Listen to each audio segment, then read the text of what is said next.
I am Madison Timmons. I'm Chris Susi. And we're paranormal specialists who live in the most haunted city on earth, Savannah, Georgia. Every day is Halloween in our line of work, so join us as we spin true tales of haunts, murders, and disturbing Savannah history.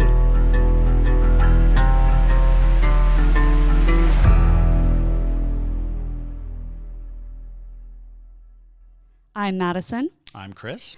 And welcome to the most haunted city on earth. All right. Hello, everyone. We are here at Lake Shawnee Abandoned Amusement Park with Chris, who is a part of the family that bought the property back in the 80s, and they've had it ever since. They've done an amazing job of keeping it so unique and so rich to their original history.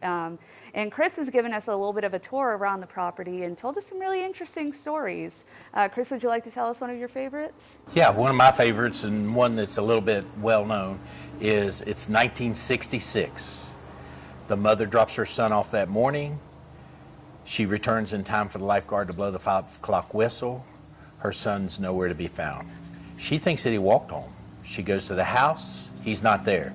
She comes back to Lake Shawnee. They find him at 7 p.m. that night in the bottom of the pond with his arm stuck in a drain pipe. Goodness. That's like a mother's worst fear, honestly. It really is. Where did that happen? Yeah, where on the property did that happen? It was at Seaman Swimming Pond. Awesome. Yeah. Now, do you think that the little boy is still on the property, or is it kind of unconfirmed of whether or not? I think he's still here because some of them says, some of the investigators that comes here says that he hangs out at the front gate and he watches everybody coming and going and he makes sure everything stays safe. And they think it's kind of cute that this 8-year-old would take such a great responsibility up on himself. Absolutely. Well, you guys heard it here first. There is definitely a haunting at the Lake Shawnee Abandoned Amusement Park. Now, are we able to talk a little bit about the Native Americans that were here originally? We could do a little bit. Okay, yeah. Cool. The original people that were on this land was the Shawnee tribe, and they were here for thousands upon thousands of years. And Chris and his family, along with Marshall University, have done such a wonderful job researching their history. Is there any little factoids you'd like to share with our viewers about them? We do know that the Shawnee lived here from the woodland period all the way up to the 1700s. So if you don't know the woodland period, that's when they hunted with spears. Bow and arrows wasn't invented yet. So they lived from that time, which started in 500 BC, all the way up to the 1700s. So like you said, a couple thousand years they lived on this property. That's amazing. And they've found amazing artifacts, well preserved. They also have a beautiful little monument for the Shawnee graveyard, well, the burial ground that is over there. It's just absolutely gorgeous of all of the little trinkets and things that people have left behind that are special to them that they have given as an offering to the Shawnee people. And we'll definitely insert some photos of that and some video of that. But awesome, cool. Now that we talked to Chris a little bit, we're going to take y'all around Lake Shawnee Abandoned Amusement Park. We're going to talk about the deaths that happened at the amusement park, tell a couple stories, and then we are going to head over to the Native American burial ground, which is not at the actual amusement park. Let's head over. Hello, everyone, and welcome to the Most Haunted City on Earth podcast. It's Madison and JT, and we are with our ghost dogs, Argyle and Tartan, who are currently wrapping around my legs. But we are doing another mobile podcast for you guys. We are in Princeton, West Virginia, at the Lake Shawnee Abandoned Amusement Park, and y'all are in for a treat because we have the entire abandoned amusement park to ourselves, which is super fun. And we are going to walk you guys around. We're going to walk the dogs, see if we experience any spirits, talk about some different ghost stories and different deaths that have occurred on the property. And we're just going to have a good time over here in the creepiest place that I've been to in a long time. So. Absolutely. And I got to tell you, we just did the tour. And it was enlightening. It was. It's not what you read on the internet. It is definitely not. I think a lot of people have made the story a little more gory than it needs to be. the spirits aren't mean here, y'all. I know we love talking about malevolent spirits, but I will tell you, I have picked up on no negative entities on this property thus far. We do a podcast called From One to Wicked, and we Yeah. actually Did Lake Shawnee. Lake Shawnee. Yeah. And now I'm like, we shouldn't have even done it because Well, it's not necessarily a wicked place at all. Absolutely. Well, and I feel like you kind of have to visit the property to really pick up on that. You know, Chris, our tour guide, his family, they've owned the property since the 80s. They were who brought it back to life. And he's here all the time, and he would tell us if there was something evil here, but it's a lot of child ghosts, y'all. It's kind of just like an endless playground for the afterlife. It's I don't really think cool. it's a very abandoned amusement park. Yeah, right. Also, something I would like to clarify on behalf of Lake Shawnee is that the amusement park was not built on the Native American burial ground. Absolutely not. It was not. That was falsified information that was brought to kind of pop culture, and it kind of just stuck, but that is not the case. They have found where the native burial ground was. It's over there. Yeah, technically it's that away. And we'll show it to you later on. But yeah, they have done such a wonderful job of honoring the Shawnee tribe that were here before, because like Chris said, this place was stolen from the Shawnees, but they are doing a great job as owners of the property to make sure that their history does not die with this land. It's not just about the Ferris wheel, like right over here. Beautiful. So now, another thing that a lot of people like to say is that somebody died on the Ferris wheel. Not the case. That is definitely not the case. Nobody died on the Ferris wheel. Doesn't mean that no one died on the swings. But interestingly enough, they have had reported sightings of the of spirits being on a couple of those bucket seats. Specifically 10, right? Yes, specifically number 10. And somebody reported seeing what looked like a shadowy figure standing up on that bucket seat. Now, they don't really know who it might have been, but personally, if I had to guess, I would have guessed that it more than likely was some kind of residual haunting, because you got to think about it. Places like amusement parks, a lot of really intense emotions happen to people, a lot of happy feelings, but also Ferris wheels are like kind of a big thing known for causing fear in people because people are afraid of heights. So it's quite possible somebody had a really bad fear of heights and have left kind of a residual impression upon the Ferris wheel. Absolutely. So if you want to show them, Yep. it's kind of like this vined off area. So it's kind of like this vined off little bucket seat. So you kind of have a hard time seeing the number, but that is where somebody has reported to see it. There's also some really interesting photos that if you take the tour, you will get to see of different things people have caught on the property, including a really cool photo of just a bunch of orbs that are surrounding this particular Ferris wheel. So definitely cool if you do take the tour. Yeah, all of the tour guides are like, family or close to the family. They know this place extremely Or well. they worked here back Yeah. in the 60s. Or they worked here, yeah, for sure. So all the money that we get, we paid what, $35 a ticket? 30 a ticket. 30 a ticket, and for his time, and it all goes back into the preservation of this place. Absolutely. They're all volunteers, which is really, really cool. They absolutely love this place. Chris, the guy that took us around and told us these stories, really, really, really loves this place. Now, right here is the old ticket booth. This used to be the ticket booth when they bought it in the 80s. It does look a little bit older than that nowadays from all the weather, but yeah, this is where they sold tickets when they reopened as an amusement park. And there are people who came in the 80s who still live in West Virginia, which is super cool to hear that people actually got to experience this amusement park in its heyday. Now, when it was an amusement park back in the 80s, they had different rides too, but the swing was there, and so was the Ferris wheel.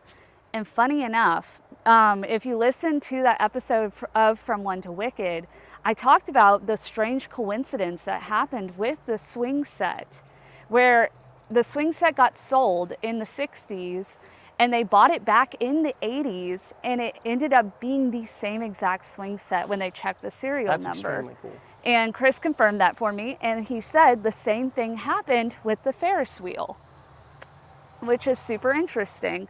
So that makes me wonder, is it like something energetically that these particular pieces of machinery exude or have an attachment to that wants to be on this land? You know, because this is a place that is famous for these two particular rides. This is what gets people coming here.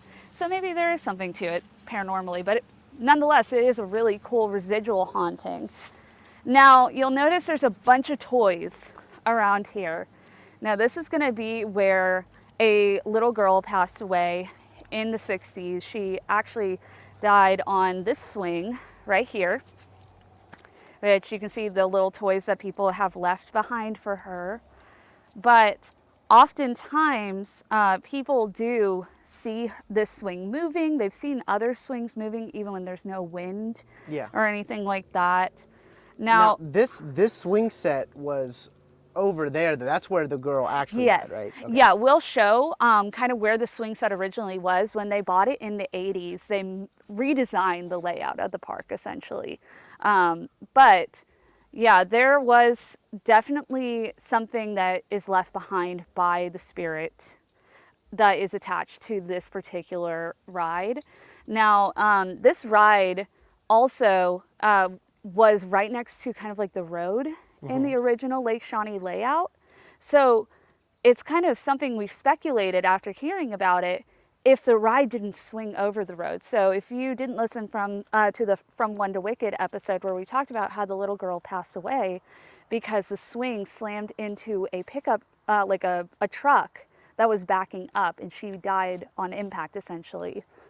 And we wonder if there wasn't like some way to add extra thrill that the ride went over the road, because there wasn't proper regulations back then. No. Regulations were not the same, especially for such a small family-owned kind of amusement park. Absolutely. So it is an interesting little bit of information, but people have reported seeing this little girl around here. She often has been caught skipping across the field that we're in, which is super interesting.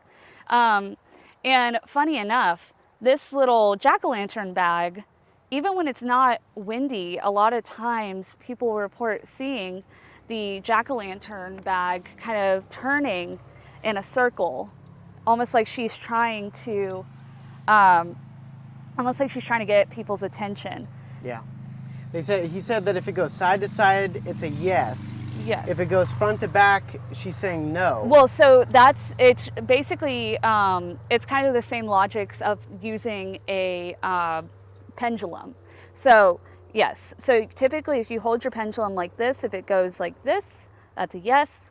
If it goes like this, that's a no. And if it goes like this, it's usually just a sign of them trying to like get your attention or things like that. But if you notice, it's not breezy at all, and it's been moving kind of like that. And even when we were taking the tour, when he would bring up certain aspects of her, that thing would go like whoo, whoo, whoo, whoo, almost like she was super excited that we were talking about her.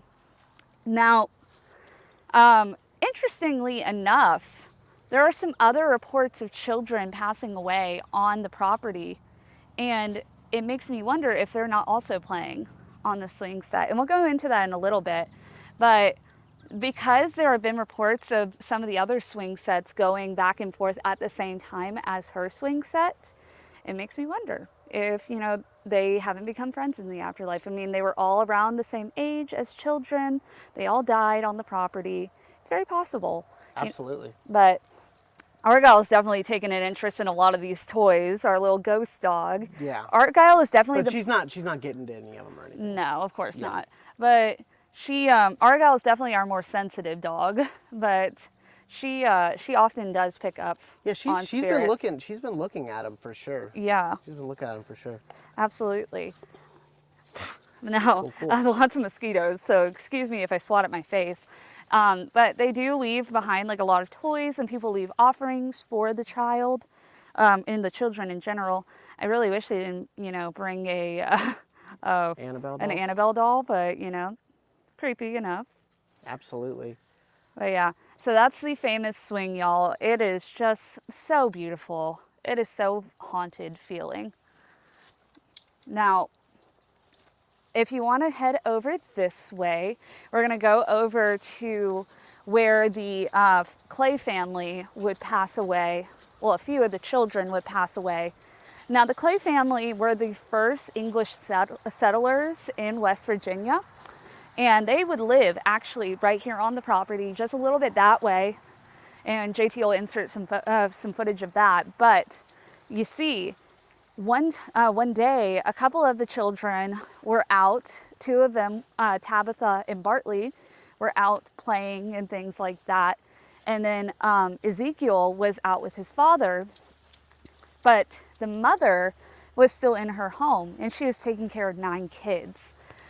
Not including the ones that were outside. So they had a lot of children to take care of, but she heard 2 of her children screaming in pain. And so immediately she was kind of like, okay, well, do I go out there and try to intervene? Or do I try to take my kids somewhere else and keep the rest of the children safe? So basically what she ends up doing is she goes out and she takes the rest of the 9 kids, and they start heading to the nearest neighbor's house, which was 5 miles away. Yeah, it was over that mountain, yes. He said. Yep, right over down this way.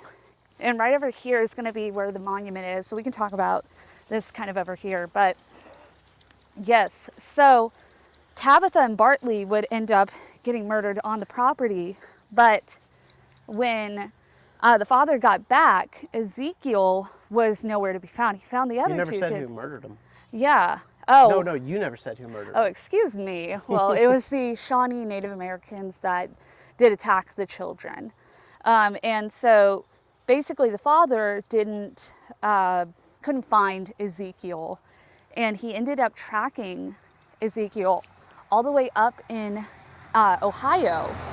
Excuse the cars. But all the way up in Ohio, where he found Ezekiel with the Shawnee Native Americans, and Ezekiel was burning at the stake. Yeah, it was a group of the Shawnee Native Americans. Chris told us that it wasn't like anything like the whole tribe. It was just a group of them from that tribe. I guess they were just a bad group, and they took him up to Chillicothe, right? Yeah. Yep.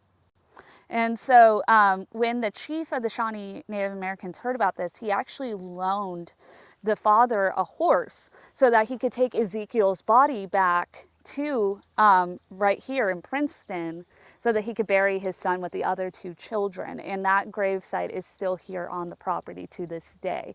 When you go over to it, it does say just Tabitha and Bartley, because basically they didn't mark Ezekiel's death, but he is there. It is documented that his body is there. So it is a very interesting story. It's a very sad story too, unfortunately. Yeah.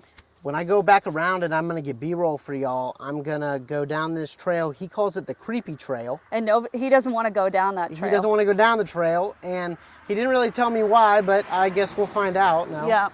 But yes, so this is the marker that they made for the Clay family. Now we're going to head a little bit further down, and we're going to pass the marker for the original owner of the Lake Shawnee Abandoned Amusement Park. And fun fact about his marker in particular, he basically took the bricks from downtown Princeton when they were originally ripping out the bricks to put down asphalt. He took those bricks because he was on the contract, and he used them to pave the outside of the cement swimming pool. That's really cool. So when they were fixing things up, they thought, well, wouldn't it be a good idea to take these bricks and make it into his monument? And so it's still here. It is very interesting, and it does have the dates on the bricks from when they were made to be down in downtown Princeton. And it's from like 1906 and 1908. So it's fascinating that they're in such good condition still.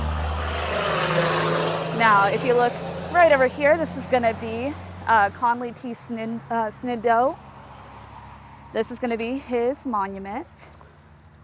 It's just it is a brick pyramid. It says Peebles Block, 1908, Portsmouth, Oregon. Yep, and they were built in 1908 and 1906, which is super fascinating. And they built the monument in 1986, so that would have been Chris's family who built this for him. But it is still right next to where the cement pond would have been, so you know, makes sense why they would put it right there. But now that we've kind of talked about a little bit of the history, we get to go into the fun stuff, which is going to be the old ticket booth that was here back in the 60s that apparently people have had some pretty intense experiences in. Like, people have gotten stuck inside of it, people have been pushed out of it.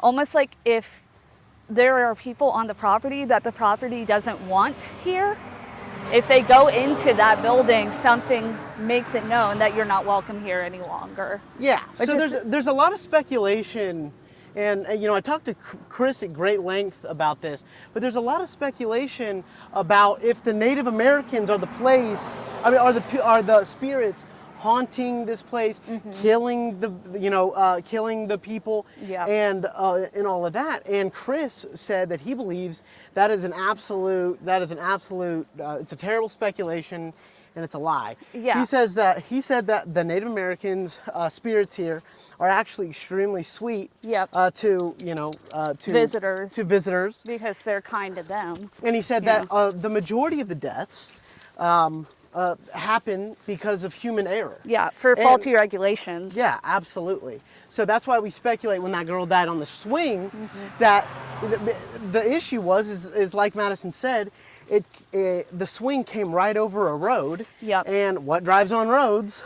Trucks. Yeah. So, you know, that's how that happens. Absolutely. And right over here, y'all, this is going to be where the cement swimming pool would have been, which is super, super cool. This is where the little boy would pass away.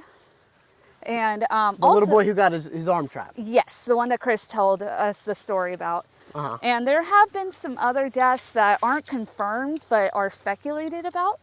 But we're actually going to come up to the little ticket booth here in a second with the pinwheel, which is super cool. Now, the pinwheel... The infamous pinwheel. Yes. Now, the pinwheel is said to be the little boy, one of the children oftentimes tries to communicate through this pinwheel. There have been people who have actually gotten the pinwheel to move faster on command. It stops on command. You want to see if we can do it? Yeah, absolutely. Let's try it out. Hello? Is anybody there? We came back to see you. Now, maybe moving back and forth a little bit because he's waving. Yeah. Well, when I said goodbye earlier, he gave me a little tiny twist. Yeah, he did. Now, I do want to say that there is no wind right now. So any kind of movement that is happening is definitely not wind because it is stagnant hot air right now. Now, if the spirit of one of the children who likes to play with this pinwheel is here, would you like moving the pinwheel so that we can maybe see if you're here? Can you make it spin? Yeah, there's movement to it. There's a little movement. There's a little move. Oh, now it stopped. No, there's a little movement. It definitely isn't going though. No. That's all right. Maybe he's. Oh. Oh, there we go. There we go. There we go. Oh, he's moving. He's moving. Very cool. Awesome. Can you make it go faster? It's going back and forth. What it's doing for all of the people listening, it's going back and forth, maybe halfway forward, halfway back, and then it just kind of jiggles. There was actually a strong gust of wind a second ago, and it didn't move during that wind. But I don't know. I'm not feeling that he's here right now. I'm not feeling that he's here either. But no worries. But he was earlier. I will say that I could definitely pick up on his energy earlier. Yeah. But nonetheless, this is actually the space where the people have been locked out of. They've had people be pushed out of. Oh, hello. Now we're getting a lot of activity on the pinwheel. All right. Yeah, no wind. Yep. No wind. If you're here, can you make it go faster? Oh, my lands. Yep. Wow. It's flying. Thank you so much. We appreciate it. It's flying, y'all. and there's barely any wind. Now there's Yeah. wind, and it is stopped. Yeah. I am not kidding. If you're watching the video, you'll see the other pinwheel up here, the top left, Is is flying. flying, but this one isn't moving at all. But when there was no wind, it was booking it just like it is right now. Yep. It just started, and it stopped immediately. Yep. All right. Well, Well, how was that, Madison? that's fun. He's here. Yeah. He was just over yonder, and he was like, "Ooh, they want to play." Yeah. That's why I'm here. I just want to play with the kid ghosts. If you guys have listened to us long enough, I love playing with children ghosts. I have a lot of experience with them from the Davenport house, but can you make it go faster again so we can see that one more time? If you want to. Yep, there he goes. And there's no wind. There's no wind. That pinwheel You did wasn't great. it was That's barely great. even that pinwheel barely was even moving. Wow, that's so interesting. So He's just anyway, hanging out with us. So interestingly enough, they have these kind of scattered around the amusement park where basically these are touch sensors where... yeah, she's not touching an offering right now. No, I'm not. But what it is it's a clear ball with a red button, and when you click it, when you touch it at all, it goes off. Yep. And it's a ghost hunting thing. Yeah, so basically you're supposed a to shot of touch it, and it's supposed to take only little touch, where if a spirit is nearby and they touch it, it should light up, essentially. Very cool. So maybe we can place this out here. Right here, maybe? We can't even see it on camera if it lights up. Well, I'll tell you if it is, because I can see the lights flicking. It's so bright out here. Is that where it was? No, it wasn't. Just But put it back where it was. no, I wanted to put it near the pinwheel so that way, Oh, okay. if there's something there, Gotcha. if we could ask him to touch it. Oh, it's lighting up right now, and obviously nothing is touching the top of it. You have to touch the top of it to make it go. Okay. So if you're hanging out with us, can you touch this little ball right here? If you want to. You don't have to touch it if you don't want to. Nothing's happening. No. That's okay. You don't have to touch it. It's kind of weird. I understand. I personally, if somebody was like, touch the ball, I wouldn't want to touch it either. So I get that. But thank you for playing with us. We're going to head out though, I think. Thank you so much. Cool. All right. Bye. All right. Look, Yep. he's waving bye. He is waving bye. Bye. Can you wave bye to us? Oh, yep. It's going. Awesome. Thank Awesome. you. Cool. All right, so we're gonna head over to the actual burial grounds. Yep. The burial and- grounds that are not under this Yes. amusement park. Yes, where they are, where they've been. Yeah, and I'm going to leave my offering over there and things like that. So, yeah. If you guys ever find yourself in West Virginia, in southern West Virginia, definitely come check out Lake Shawnee. They do great events here in Absolutely. October that helps out the community, and they pick different charities. They also do charity events like fishing out in the lake and stuff like that. So definitely check that out if you're ever in this region, or just come take a tour. Yeah, It's so much fun. yeah. Come take a tour with Chris. He was awesome. He was. He was really, really great. Yeah, they have Dark Carnival coming up in October where they do like a whole haunted house, which actually is going to be right over there. There's been a couple sightings in this bus.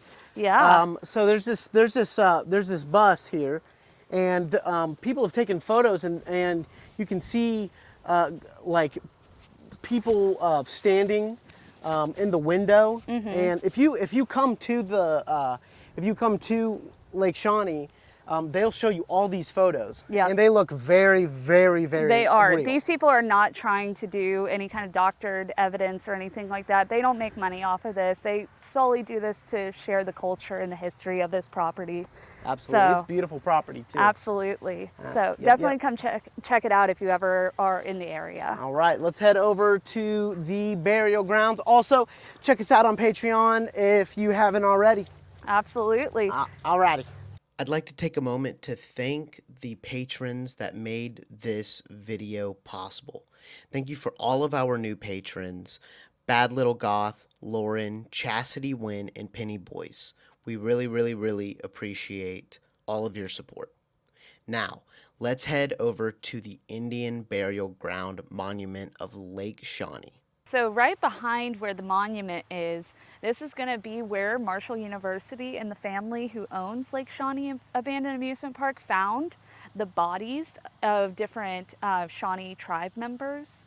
And so when they were excavating, they found like a 14-year-old girl who had a baby with her. They found different ages of bodies. They found a chief and things like that.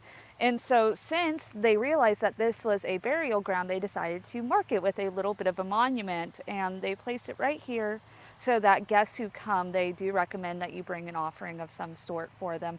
I, of course, always bring an offering with me. I usually tend to give coins to spirits at their grave sites or at their monuments to honor them. So this is me leaving my quarters with the rest of the people who have left some offerings. Also, it's really interesting that he said that when they put this rock here, that it wasn't this shape originally, right? Yeah. It sunk three feet into the ground in 1 year, the first year they put it in, and then also you can see it shaped into possibly the chief's face. Can you find the chief's face? And then this is supposed to kind of look like the headdress of sorts, which is why they dressed it in that way. Absolutely. But yeah, people have left crystals, people have left a lock that was to honor like a past relative. You can see people have left feathers, an alien. I guess somebody was very into aliens and things like that. Yep. And that's the key with leaving offerings. It's up to you. It's all about intent when you leave something. So it can be something silly like a little painting with an alien, you know. And we're about, I would say, a quarter to a half a mile away from the theme park. So Absolutely. It's definitely not built on a burial ground. It is not built on a burial ground. It's built near a burial ground, but not a burial ground. But the Lake Shawnee family that owns this property, they own all of this land. It's about 100 acres of land. So with that being said though, y'all, thank you guys so much for joining us for this little adventure in this mobile podcast. If you want to see us go anywhere else in the US, please leave a comment with where you would like to see us to go, because we have had a blast doing these mobile podcasts here in West Virginia. But we are so appreciative of you guys. If you want to see more behind the scenes content or get this type of video earlier, join us on Patreon. Consider becoming a patron. You can find us at patreon.com/Savannah Underground. Also follow us on TikTok at The Savannah Underground and on Instagram at Savannah Underground. Awesome. Well, my name is Madison Timmons. And I'm JT Timmons. And stay spooky, y'all.